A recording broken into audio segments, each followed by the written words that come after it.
Байтик айылынын үстүндө жайгашкан 5 гектарлуу бул чарбада тамак ашка жашоого керектүү жашылча жер жемиштин түрлөрүнүн бардыгы өстүрүлөт.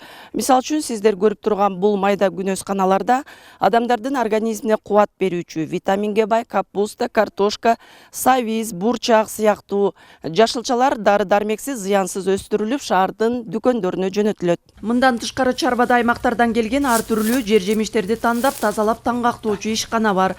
Андагы жумуштардын көбү кол күчү менен аткарылат. Чун Баткенден өрүк келет, Аксыдан кара өрүк келет, Жалал Абадтан жаңгак келет.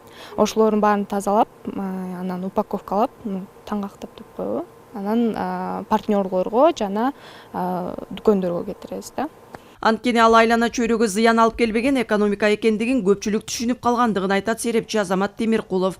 Анын айтымында Кыргызстандын экономикасына ылайыктуу келген багыттарды өнүктүрүү гана зарыл. Азыр органикалык айыл чарба жакшы өнүгүп атат деп, эми жакшы өнүгүп келатат.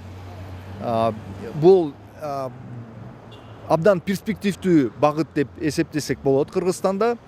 Себеби биздин тоолорубузда өзгөчө багбанчылык бул өтө перспективдүү. Себеби тоолорубузга багбанчылыкты өнүктүрсөк болот. Жашыл экономика жалгыз эле ресурстарды үнөмдүү пайдаланууну түшүндүрбөйт. Бул башка тармактарды да камтып, туруктуу өнүгүүгө жол көрсөтөт. Начнем с того, что энергетика – это вообще основа всего. Электроэнергиясыз, энергетикасыз жашообузду элестетүүгө эч мүмкүн эмес. Жашыл энергия, жашыл экономикага база десек болот. Бизге салттуу энергия булактарынан өзүбүздө бар жашыл энергия булактарына өтүүгө мезгил келген.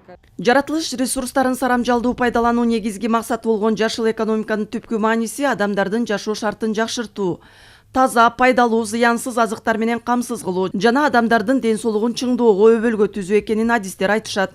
Экотуризмде Кыргызстанга абдан перспективдүү багыт. Себеби бизде тоолорубуз айткандай таза.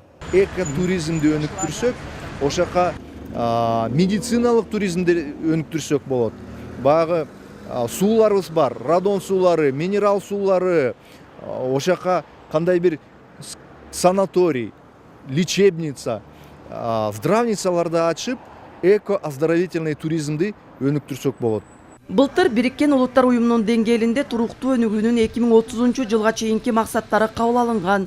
Анын жакырчылыкты жоюу, сапаттуу билим, таза суу жана санитария, арзан жана таза энергия, инновация жана инфраструктура, климаттык өзгөрүү менен күрөшүү сыяктуу максаттары бар.